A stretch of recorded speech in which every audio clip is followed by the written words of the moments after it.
Vamos con mecánica de fluido. Dice, un recipiente de 1 metro de altura está lleno hasta el borde, en parte con mercurio y el resto con agua.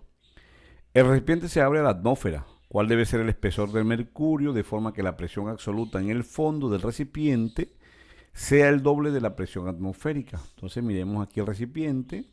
Tiene 1 metro de altura que está lleno, ¿cierto? Arriba está la presión atmosférica y debajo dice que debe haber 2 veces la presión atmosférica, ¿cierto? Y nos preguntan cuál es esta altura de mercurio. Ahora fíjense, la altura del agua va a ser igual entonces a 1 menos H, ¿no? Para que tengan en cuenta eso.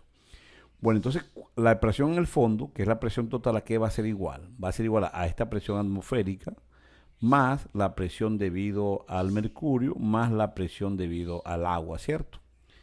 Esta presión total, ya sabemos que es esta, vamos a reemplazarla, que es 2 veces la presión atmosférica y va a ser igual a ¿qué? A la presión atmosférica más la presión debido al mercurio, que es densidad del mercurio por la gravedad por la altura, que es esta, más la presión del agua, que es la densidad del agua por la gravedad por la altura del agua, que es 1 menos H.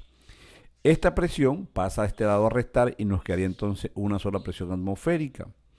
Y por acá, fíjense, nos queda gravedad como un factor común que multiplica la densidad del mercurio por la altura más la densidad del agua que multiplica su altura, que es 1 menos H.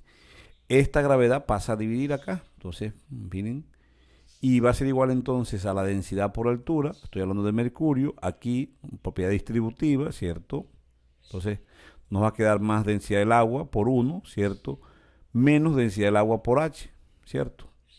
Ahora esta expresión pasa de este lado a restar porque nuestro objetivo es la altura.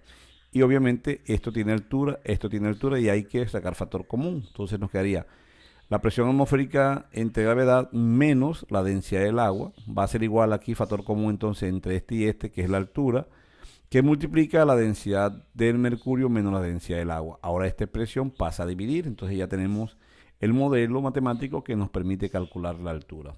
Solamente que vamos a hacer reemplazar, ¿cierto? La presión atmosférica es 1.013 por 10 a la 5, entre gravedad 9.8, menos la densidad del agua, que es 1000, entre la densidad del mercurio, que es 13.600, menos la densidad del agua. Esa altura corresponde ¿a cuánto? A 0.741 metros. Chicos, finalizamos el problema. No olviden suscribirse a nuestro canal. Muchas gracias.